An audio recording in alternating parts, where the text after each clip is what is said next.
Bonjour et bienvenue dans cette première vidéo d'une nouvelle série qui cette fois-ci sera consacrée à TypeScript.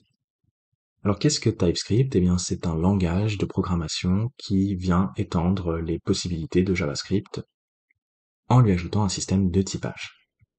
Donc si on regarde dans la documentation officielle ici, on voit que TypeScript c'est ni plus ni moins que JavaScript avec une syntaxe pour les types. Alors concrètement, pour bien voir la différence, on va aller tout de suite dans VS Code. Et ici, on a deux fichiers ouverts simultanément. À gauche, un fichier JavaScript et à droite, un fichier TypeScript. Donc, on va commencer par le fichier JavaScript puisque c'est ce que l'on connaît. Donc, on sait que en JavaScript, on peut définir des variables avec le mot-clé let. Et ici, on va pouvoir assigner une valeur pour cette variable. On va passer par exemple une chaîne de caractères. Ensuite, on pourrait loguer la valeur de cette variable. On pourrait également loguer le type de cette variable.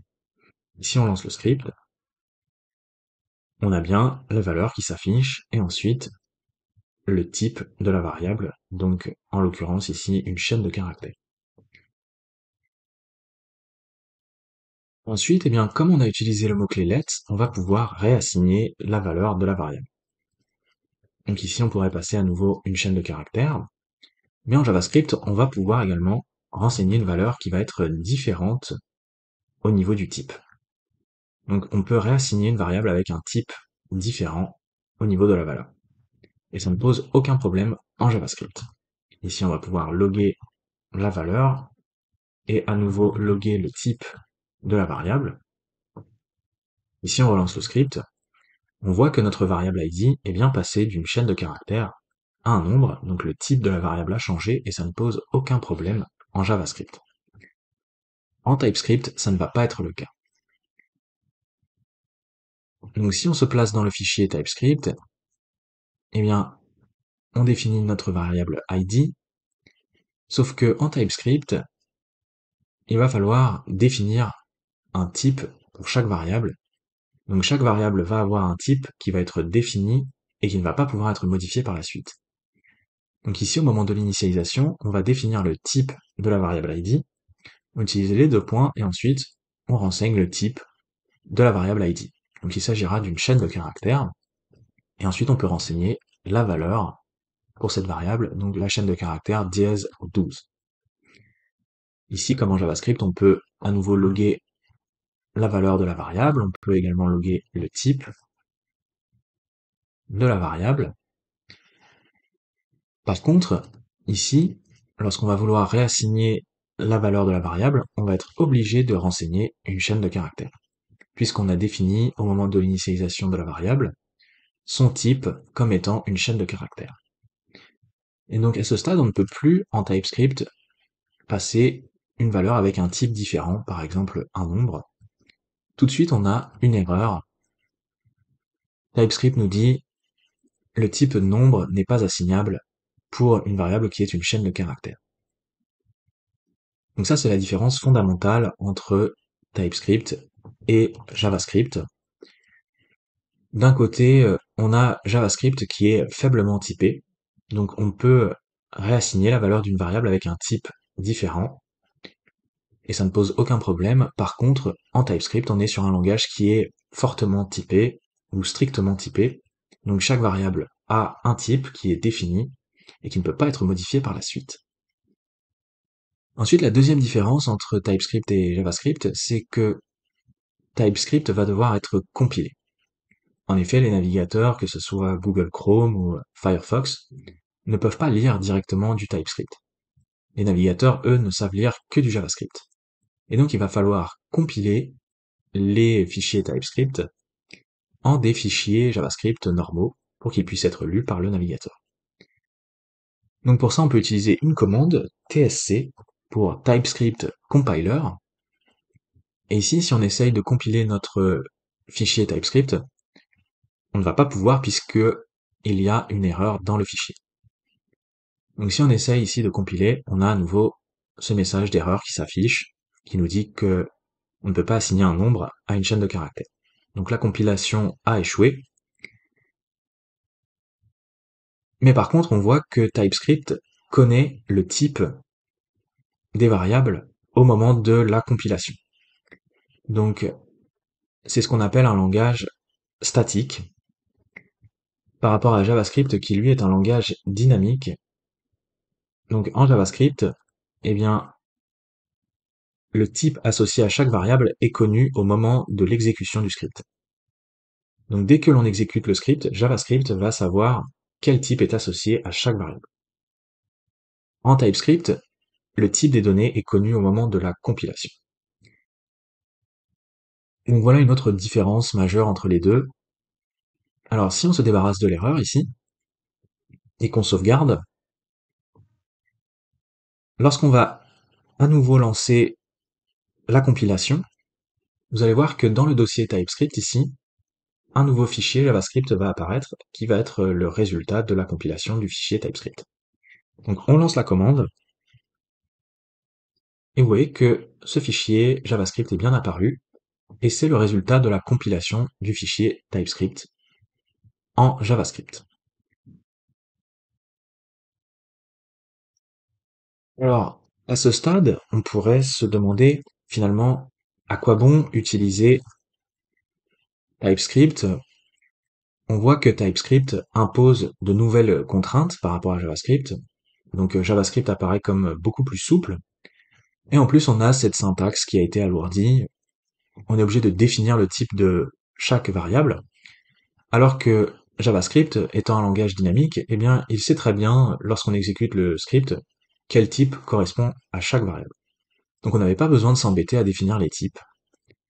Et donc c'est vrai que le côté dynamique et faiblement typé de JavaScript est avantageux dans de nombreuses circonstances, mais ça a aussi des limites. Et on peut mettre ces limites en évidence très facilement, par exemple, si ici on essaye d'utiliser la méthode slice, donc qui va permettre de découper la chaîne de caractères et de récupérer ici uniquement le premier caractère. Donc cette méthode va bien fonctionner puisqu'on a affaire à ce stade à une chaîne de caractères, mais si on l'utilise à nouveau après la réassignation de la variable, on va avoir évidemment une erreur puisque la méthode slice ne peut pas être utilisée sur les nombres. Et donc on voit à quel point la possibilité de modifier le type d'une variable est en soi problématique et peut amener à casser de nombreuses fonctionnalités dans une application. Alors si vous n'êtes toujours pas convaincu, eh bien on va passer en revue différentes erreurs qui arrivent très régulièrement en JavaScript et qui vont pouvoir être facilement repérées avec TypeScript. Alors première erreur très fréquente en JavaScript, donc je vais coller ici un morceau de code et vous allez pouvoir vous apercevoir très rapidement du problème. Donc ici on a un objet avec différentes propriétés, un nom, une description et un prix. Ensuite on a un panier qui au départ est vide, donc initialisé à 0, et on a une fonction qui permet d'ajouter des items au panier. Donc on prend la valeur du panier et on ajoute le prix de l'item. Ensuite, eh bien, on teste cette fonction avec notre item, et en définitive, on log la valeur du panier. Donc si on essaye ici de lancer le script, eh bien, JavaScript ne va pas véritablement détecter d'erreur, mais par contre, le résultat que l'on obtient n'est pas forcément celui que l'on pourrait espérer. Le problème, vous vous en êtes rendu compte, c'est que ici, le panier au départ est un nombre, et lorsqu'on utilise la fonction qui permet d'ajouter les items au panier, eh bien, on essaye d'ajouter une chaîne de caractères. Donc, JavaScript, lui, ce qu'il fait de manière interne, c'est qu'il va convertir le nombre 0 en une chaîne de caractères 0, et ensuite il va concaténer les deux chaînes de caractères. Donc il va ajouter à 0, eh bien, la chaîne de caractères qui correspond au prix de l'objet, et on obtient ce résultat, donc, qui est une chaîne de caractères avec 0,12 euros. Donc, erreur très fréquente en JavaScript qui va pouvoir être évitée en TypeScript. Donc si on copie le code ici et que on le colle dans le fichier TypeScript, TypeScript va nous dire ici en premier lieu que il aimerait bien qu'on définisse un type par rapport aux paramètres de cette fonction. Donc il voudra un type pour les items, et donc c'est ce que l'on va faire, on va créer un type tout en haut du fichier, on va créer un type item, et on va dire que les items, eh bien, auront trois propriétés qui à chaque fois vont être des chaînes de caractères. Donc un nom, une description et un prix, qui va être également une chaîne de caractères. Ensuite, eh bien, on va pouvoir, pour chaque variable ici, passer un type. Donc on va pouvoir dire que les items, l'item 1 est de type item. Le panier, lui, va être de type nombre. Et ici, dans la fonction, eh bien, on va pouvoir lui dire que en paramètre, il faut attendre des objets de type item. Et là, tout de suite, TypeScript n'est pas content et il nous dit que, eh bien, on ne peut pas ajouter une chaîne de caractères à un nombre. Donc voilà comment TypeScript permet d'éviter ce type d'erreur qui, encore une fois, est très fréquente en JavaScript. Deuxième erreur, donc je récupère à nouveau un morceau de code que je viens coller dans le fichier JavaScript. Et encore une fois, vous allez vous apercevoir très vite du problème. Ici, on a un objet post avec deux propriétés, un titre et une description. Et ensuite, on a une fonction qui permet de loguer le contenu du post. Donc ici, on fait juste un console log avec la description et on log la description du post. Donc on essaye, on lance le script.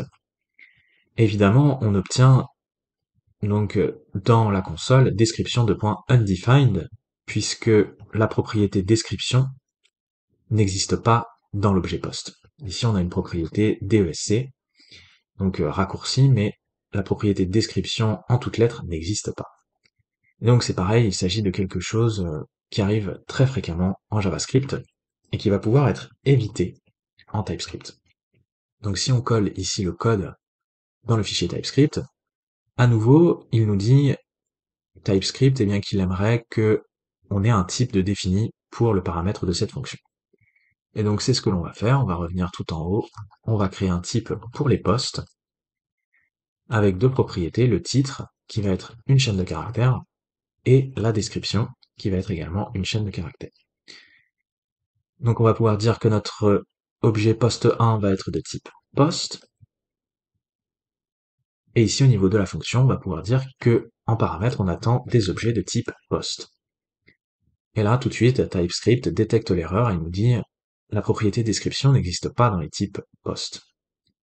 Donc encore une fois, TypeScript permet d'éviter ce genre d'erreur. Et enfin, dernière erreur, qui arrive un peu moins souvent, mais qui peut quand même, dans certains cas, se présenter. Donc ici, je colle un nouveau morceau de code, et on a une fonction avec trois paramètres qui permettent de loguer les informations d'un utilisateur. Donc ici, on passe un booléen, une chaîne de caractères et un nombre. On regarde d'abord si l'utilisateur est connecté, et s'il est connecté, on log eh bien, le nom d'utilisateur et le mot de passe. Et ensuite, ici, on essaye la fonction avec des arguments. Si on lance le script, évidemment, on obtient ce résultat qui n'est pas le bon puisqu'on a inversé l'ordre des arguments. Donc ici, la fonction attend en premier paramètre un booléen, et nous, au niveau des arguments, on a placé le booléen donc en dernier argument. Et donc là, encore une fois, en TypeScript, eh bien, cette erreur va pouvoir être détectée, puisque tout de suite, TypeScript nous demande de rajouter des types pour les paramètres. Donc on va dire que ici, logged-in est un booléen. Ici, on va attendre une chaîne de caractères, et pour le mot de passe, on va attendre un nombre. Et donc, TypeScript nous dit tout de suite, lorsqu'on essaie d'exécuter la fonction, que le premier argument doit être un booléen. Donc voilà comment TypeScript permet d'éviter bon nombre d'erreurs qui arrivent très couramment en JavaScript. Alors si on revient par rapport à la discussion de tout à l'heure, on voit que au final, il y a des avantages et des inconvénients dans les deux. Donc JavaScript, la syntaxe va être beaucoup plus légère, et le langage va être beaucoup plus souple, tandis que TypeScript, la syntaxe va être alourdie et beaucoup plus contraignante, mais par contre, eh bien, ça va permettre d'éviter des erreurs. Donc, au final, on pourrait dire que, eh bien, ça dépend du type de projet que l'on souhaite réaliser. Lorsqu'on va réaliser des projets de petite taille, avec en général peu de fichiers et que l'on va coder plutôt par soi-même, eh bien dans ce cas-là, ça sert à rien de s'embêter avec TypeScript. JavaScript fait parfaitement l'affaire. On va coder l'application, comme en général c'est quelque chose qu'on va faire tout seul ou avec peu de personnes, eh bien les bugs vont être très facilement repérés, et puis comme c'est une petite application, on n'a pas besoin de débugger vraiment, on va retrouver tout de suite les erreurs dans les fichiers. Donc dans ces cas-là, JavaScript convient très bien. Par contre, lorsque l'on va être sur des applications de taille beaucoup plus importante, et notamment lorsque l'on va travailler en équipe, eh bien dans ces cas-là, TypeScript va être intéressant, puisqu'on va pouvoir limiter les erreurs en phase de développement. Et en plus, eh bien, le fait de définir à chaque fois les types va fournir aussi une documentation pour les développeurs. Donc si il y a un nouveau développeur qui arrive sur un projet, tout de suite il va pouvoir connaître les types qui sont définis, et ça va fournir véritablement une documentation pour le développement.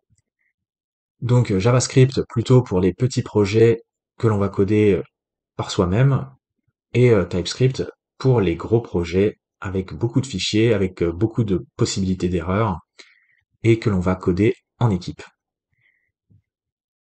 C'est d'ailleurs la raison pour laquelle aujourd'hui, dans l'industrie, eh bien, TypeScript est en train de devenir un standard pour les entreprises. Donc voilà, maintenant que l'on a vu véritablement les points positifs et négatifs entre les deux, eh bien pour cette première vidéo, il ne reste plus qu'à vous montrer comment installer TypeScript et également comment le configurer. Pour pouvoir installer puis utiliser TypeScript, il va d'abord falloir installer Node.js. Donc si vous n'avez pas encore Node.js installé sur votre ordinateur, vous pouvez vous rendre sur la page officielle de Node.js et télécharger puis installer la dernière version supportée à long terme de Node.js.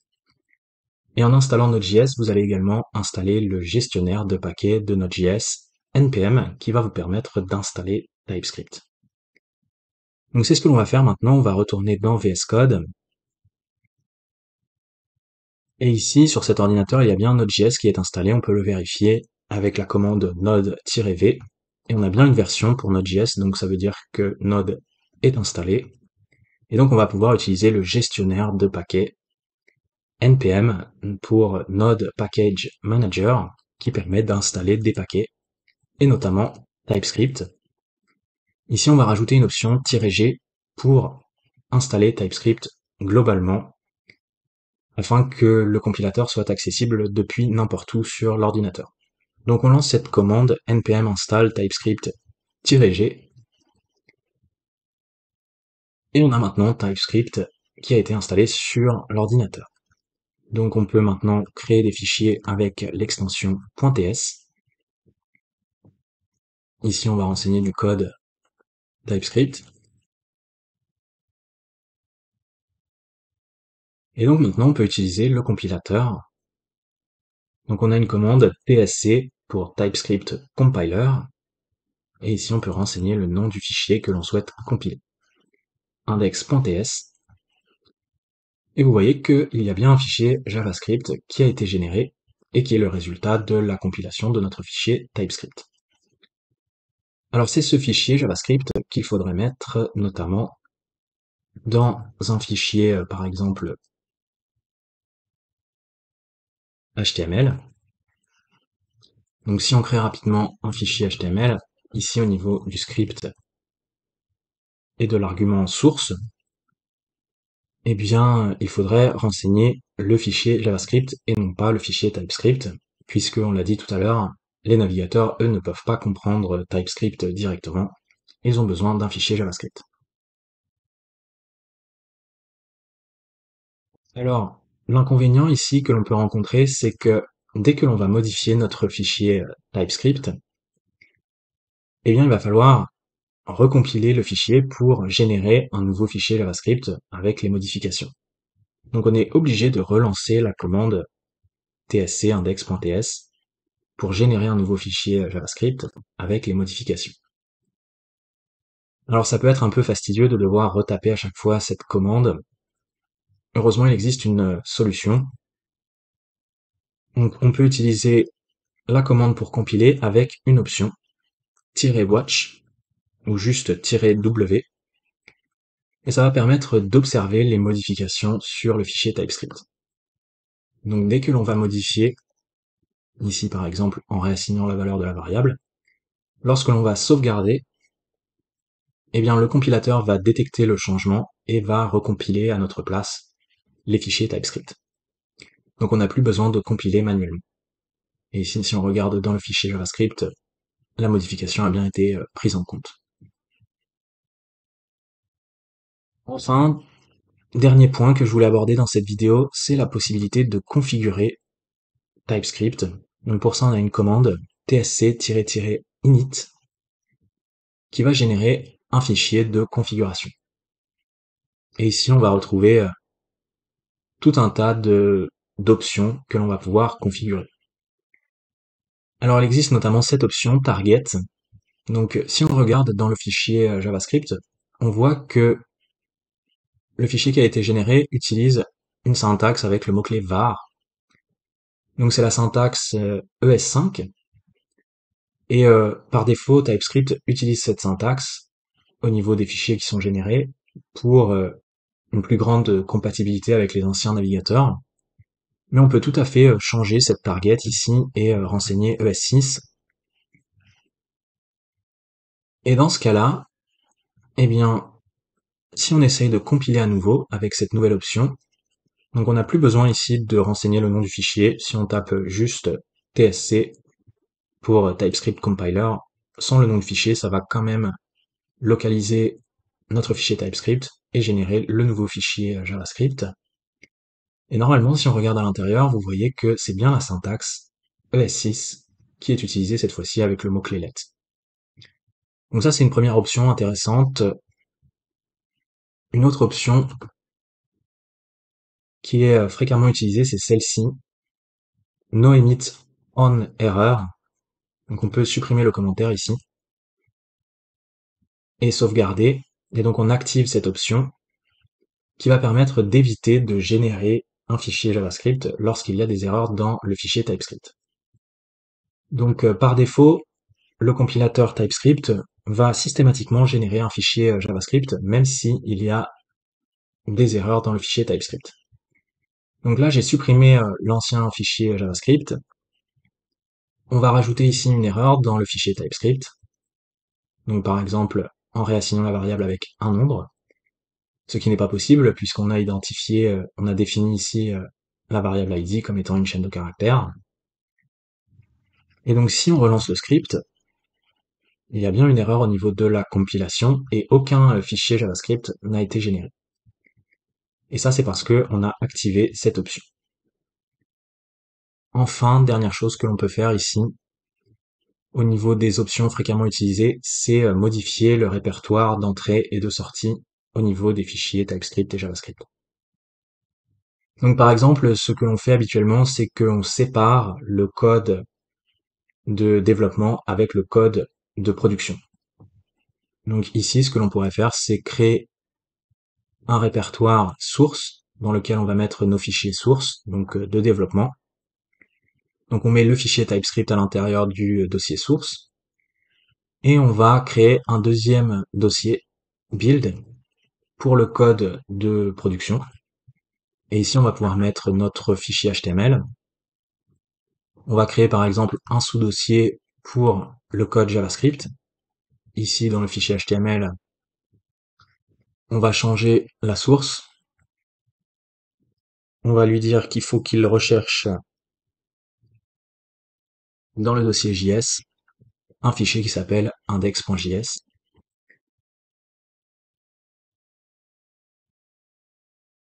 Ici, on va supprimer l'erreur dans le fichier TypeScript. Et on va pouvoir modifier ici les options. Donc on va aller chercher le répertoire d'entrée, root dir, et on va lui dire qu'il s'agit du dossier source. Donc là où se trouvent nos codes, nos fichiers TypeScript de développement. Et au niveau du dossier de production, donc que l'on pourrait par exemple déployer sur un serveur, eh bien, on va aller renseigner dans l'option ici outDir le dossier build et le sous-dossier JS. On sauvegarde. On va exécuter à nouveau la commande tsc. Et donc normalement, il a bien été chercher notre code source dans le fichier TypeScript, qui est dans le dossier source, et au niveau de la sortie, dans le dossier JS, on a bien notre fichier JavaScript qui a été généré. Donc voilà les options de configuration les plus courantes que vous pouvez utiliser pour la plupart des projets TypeScript. Et c'est ainsi que s'achève cette première vidéo de la série sur TypeScript. Donc j'espère que cette nouvelle série vous plaira. N'hésitez pas à me dire ce que vous en pensez dans les commentaires et on se retrouve très bientôt pour la suite de la série sur TypeScript.